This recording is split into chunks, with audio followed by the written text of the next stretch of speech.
अस्सलाम वालेकुम नाजरीन।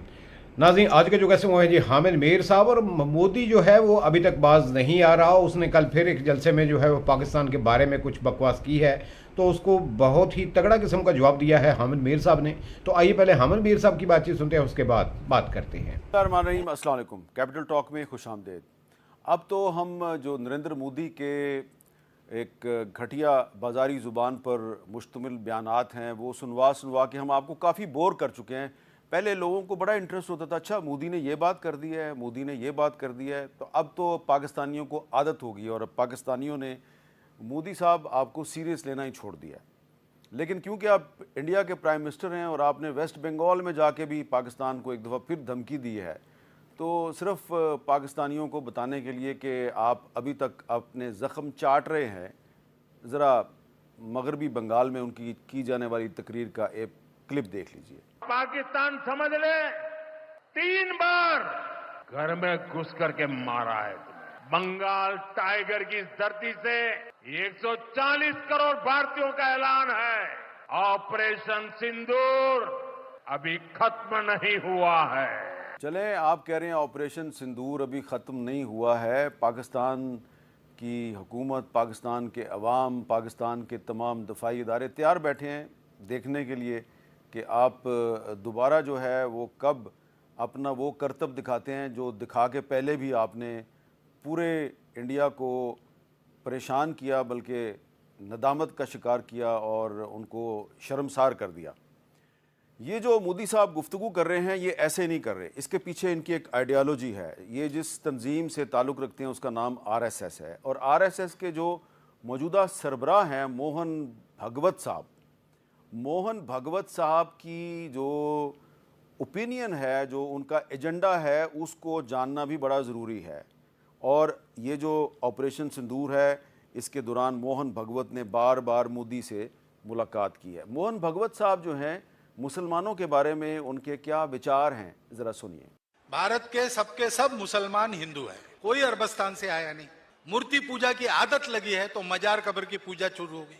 अब उसको अगर ये समझ में आ जाए भारत के मुसलमान को कि हमारी केवल पूजा पद्धति बदली है, वैसे तो हम हिंदू ही है, हिंदू पूर्वजों के वंशज है और हिंदू संस्कृति की विरासत है, हिंदू स्वभाव ही हमको मिला है, तो सारा झगड़ा खत्म हो जाएगा।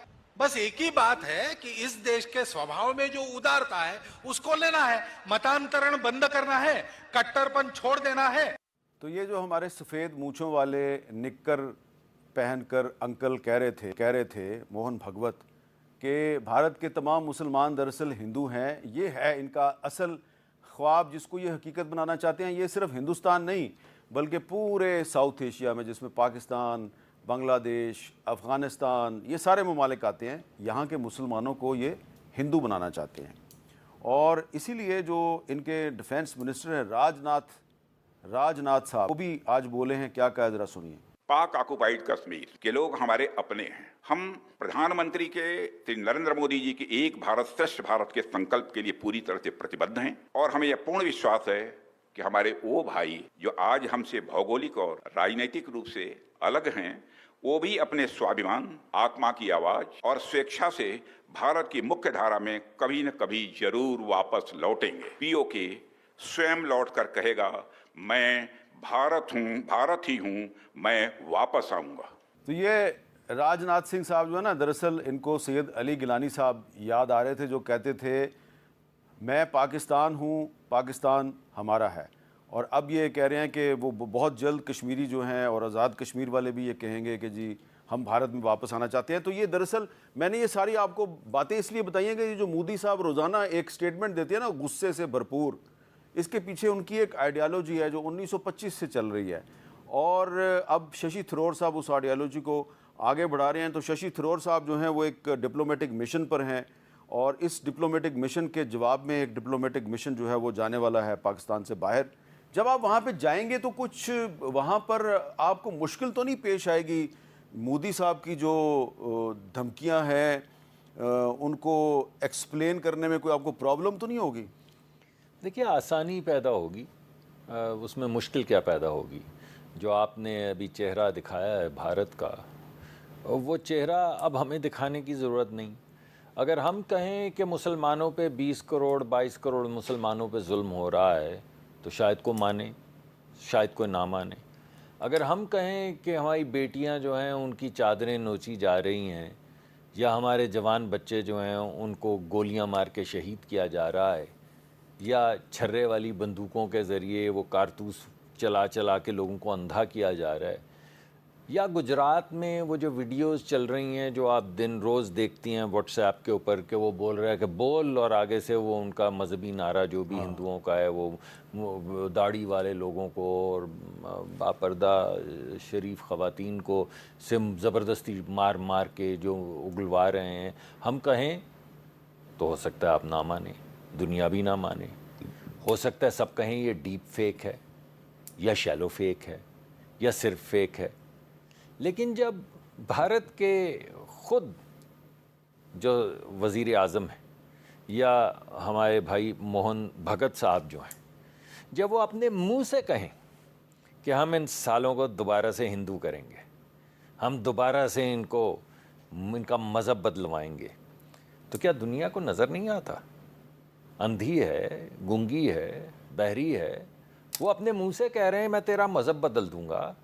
सिर्फ मुसलमानों का नहीं, क्रिश्चियंस का भी। जी ठीक है, मगर वो कह रहे हैं तो चलें, आप जो मैं 20 22 25 कह रहा हूँ आप उसको 30 कर लें। उससे पहले जो सिखों का हाल कर चुके हैं वो भी आपके सामने है।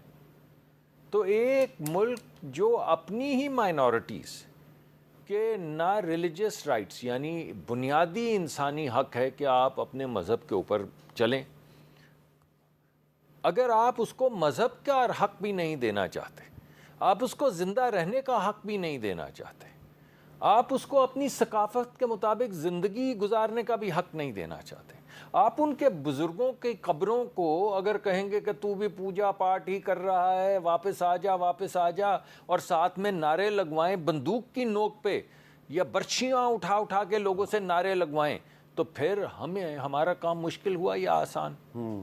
अब अगर ख़ुद भारत के वो जो हैं, क्या बोलते हैं वज़ीर आज़म को, प्रधानमंत्री, जब वो ख़ुद कह रहे हैं कि मैंने पाकिस्तान को तोड़ा, जब वो ख़ुद कह रहे हैं कि मैं अभी और तोड़ूंगा, तो ये हमारा जो BLA वाला काम है जो हम लोगों को दिखा रहे हैं एक चेहरा के देखें, आप कहते हैं दहशतगर्दी, हम भी कहते हैं दहशतगर्दी, अब देख लेते हैं कहाँ ज़्यादा दहशतगर्दी हो रही है। अगर दहशतगर्दी हमारे यहाँ ज़्यादा हो रही है, अगर 90,000 हमारे लोग मरे हैं उस दहशतगर्दी में, तो आप बोलें कि 50 तो हमारे भी मरे हैं। अरे भाई 90,000 अगर हमारे मरे हैं तो आप बताइए दहशतगर्दी हमारे यहाँ हो रही है या दहशतगर्दी आपके यहाँ हो रही है? अच्छा, और जो भी पाकिस्तान में दहशतगर्दी करने वाली तंजीमें ये कहती हैं कि जी अगर भारत ने पाकिस्तान पर हमला किया तो हम भारत की हमायत करेंगे, उनको एक आज मैं चीज़ सुनवाना चाहता हूं और फिर मैं डॉक्टर निसार जट साहब के पास जाता हूं। देखें जी, अब इंडियन मीडिया जो है वो खोलकर एक बहुत बड़ी सच्चाई का एतराफ़ कर रहा है। हम तो पहले से ही ये जानते थे और बार बार चीख रहे थे कि जी हमारा मुकाबला सिर्फ भारत से नहीं, हमारा मुकाबला इसराइल से है। ZTV जो है, जो कि बीजेपी का स्पोक्स पर्सन है, वो अब हमें क्या बता रहा है, जरा सुनिए। दुनिया में अगर कोई ऐसा देश है जिसने अपने जन्म के बाद से ही बिना स्वार्थ भारत की मदद की है तो वो देश इजराइल है। पाकिस्तान के खिलाफ तो इजराइल भारत के लिए अपनी जान तक हाजिर कर देता है। कारगिल युद्ध के दौरान इजराइल ने बिना किसी शर्त भारत को गोला बारूद, हथियार और खुफिया जानकारियां दी थी, और अब ऑपरेशन सिंदूर में भी इजराइल ने बिना शर्त भारत को पूरा समर्थन दे दिया। कई रिपोर्ट्स तो दावा कर रही हैं कि ऑपरेशन सिंदूर में इजराइल भी शामिल था। तो निसार जट साहब, ये देखिए कि ZTV खुलकर एतराफ़ कर रहा है कि ये ऑपरेशन सिंदूर में इजराइल हमारे साथ था। तो जो तंजीमें, अलहदगी पसंद तंजीमें, ये कह रही हैं कि अगर इंडिया ने पाकिस्तान पर हमला किया तो हम इंडिया का साथ देंगे, दरअसल ये इजराइल के इत्तेहादी हैं। जी बहुत बहुत शुक्रिया मीर साहब। मैं पहले तो डॉक्टर मुसद्दिक मलिक साहब, मुझे पता चला कि अब हमारा जो डेलीगेशन है वो दुनिया में जा रहा है और ये जो हालिया जंग हुई है और इसके ऊपर जो है पूरी दुनिया को एतमाद में लेगा। और डॉक्टर मुसद्दिक मलिक साहब ने जैसे कहा कि जी मोदी के मामले में हमारा जो है मौक़िफ़ वो बहुत आसान हो गया है और लोग हमसे मोदी का अब सवाल नहीं करेंगे। यकीनन इनसे शायद सवाल ना हो, क्योंकि मोदी का जो दहशतगर्दी का चेहरा है वो पूरी दुनिया के सामने बेनकाब हो चुका है और पूरी दुनिया जो है वो क्रिटिसाइज़ कर रही है, बल्कि उन्हें बड़ी दुश्वारी का सामना है। वो जो अपना मौक़िफ़ लेकर दुनिया में गए हैं उन्हें जो है वहाँ पर रुसवाई का सामना करना पड़ा। मैं तो मोदी को कहूँगा ये एक दहशतगर्द शख्स है और इसने दहशतगर्दी जो है वो खित्ते में फैलाई हुई है। इतना ज़रूर मैं कहूँगा, अपनी बात का आगाज़ करने से पहले जब डॉक्टर साहब आप जाएंगे, आपसे एक सवाल ज़रूर होगा कि इमरान खान कहाँ है। ये आप मत भूलिएगा। जब आप पाकिस्तान से बाहर जाएंगे, दुनिया में जाएंगे, जब आप पाकिस्तान की नुमाइंदगी करेंगे तो पाकिस्तान की सबसे बड़ी जमात इमरान खान, जिसको कैद में रखा हुआ है, उनके जमात के किसी शख्स को इस डेलीगेशन में शामिल ना करके आप लोगों ने पाकिस्तान की यूनिटी को जो है वो बहुत ज़्यादा मुतासर किया है। और ये मैं समझता हूँ कि हमारा हक बनता है कि जिस वक्त पाकिस्तान और इंडिया की जंग थी, पूरी पाकिस्तानी अवाम, पाकिस्तान तहरीक इंसाफ का नौजवान अपनी अस्करी क़यादत आप लोगों के साथ खड़ा हुआ। आज आपका दिन था, आप इस यूनिटी को बरकरार रखते। दूसरी रही बात अपना जो इज़राइल की, आपको पता होना चाहिए मीर साहब, अपना इस वक्त जो चाइना और तुर्की, इन दोनों ममालिक के ख़िलाफ़ इंडिया ने जिस तरह से मुहिम तेज़ की हुई है, इनको निशाने पर रखा हुआ है सिर्फ़ इसलिए कि इन्होंने पाकिस्तान का साथ दिया। ये इज़राइल का ZTV का जो आपने क्लिप अभी दिखाया है, ये तो आज दिखाया है जिस दिन ये ड्रोन अटैक्स हो नहीं देखा, अब जाओ यहाँ से, किसी का गुस्सा उसके कंट्रोल में नहीं है। ये तो नाज़रीन आपने हामिद मीर साहब की बातचीत सुनी। तो जंग को गुजरे आज 20-25 दिन हो चुके हैं, लेकिन अभी तक मोदी साहब जो हैं उनका पारा नीचे नहीं आ रहा। वो नित रोज़ जो है वो किसी न किसी जलसे में पाकिस्तान के खिलाफ जहर उगलते रहते हैं, लेकिन हामिद मीर साहब ने उनको आज फिर एक बार अच्छी तरह से जवाब दिया है। हामिद मीर साहब का ये कहना है कि घटिया किस्म के बयानात और बाजारी ज़बान इस्तेमाल करते हैं ये मोदी साहब, और अपनी इलेक्शन की फ़िक्र में हैं, इसलिए आवाम को भड़काने में जो है वो पेश हैं कि किसी तरह आवाम जो है वो उनको मुंतखब करे। तो ये थे जनाब हामिद मीर साहब, इजाज़त दीजिए, अल्लाह हाफिज़।